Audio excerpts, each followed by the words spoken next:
Guys welcome back to my YouTube channel. నేను మీ అజీజ్ వరకు good morning from Mudumalai అంటే తమిళనాడులో అయితే ఉన్నాను నేను ఇప్పుడు.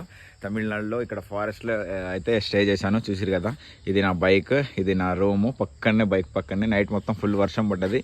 ఇక్కడ మొత్తం ఏనుగులు అవన్నీ జంతువులు వస్తుంటాయి. కాకపోతే ఏంటంటే అదృష్టం మనది రాలేదు.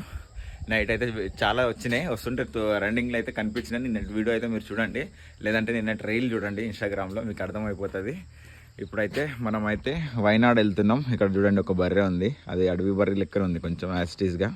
ఇక్కడ వరకు ఏనుగులు వస్తాయంట, మొన్నటి వరకే వచ్చినాయంట, ఇప్పుడైతే రాలేదు. ఇది మొత్తం ఫారెస్ట్ ఏరియా చూడండి. ఇక్కడ సైడ్ చూసిరు కదా, ఇది మొత్తం ఫారెస్ట్ ఏరియా, ఆడుకోవచ్చు. ఇది మన రూమ్ చూసిరు కదా ఎట్లా ఉంది, ఇండివిజువల్గా తీసుకున్నాను. ఇక్కడ ప్రైజెస్ అయితే కొంచెం ఎక్కువనే ఉన్నాయి.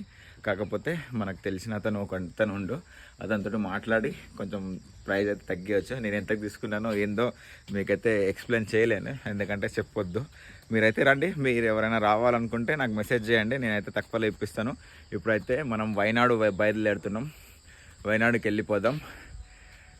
అక్కడ ఇంకా చాలా బాగుంటుందంట ఫారెస్ట్, చూద్దాం. అక్కడ నుంచి ఇప్పుడు వైనాడు వెళ్తున్నాం కదా, మనకు అక్కడ కేరళ బార్డర్ టచ్ అవుతుంది. మనం కేరళలో మాత్రం ఎంటర్ అయిపోతున్నాం, ఇప్పుడు కాదు, ఇంకా టైం ఉంది మనకి. ఇక్కడ నుంచి 97 కిలోమీటర్స్ ఉంది. మేబీ నాకు తెలిసి 60 కిలోమీటర్స్లో లేదా 70 కిలోమీటర్స్లో ఆ బార్డర్ రావచ్చు. మొత్తం అయితే రెడీ అయిపోయాను, ప్యాకింగ్ మొత్తం అయిపోయింది. ఛార్జింగ్ ఒకటి నైట్ పెట్టడం మర్చిపోయాను, పడుకున్నాను.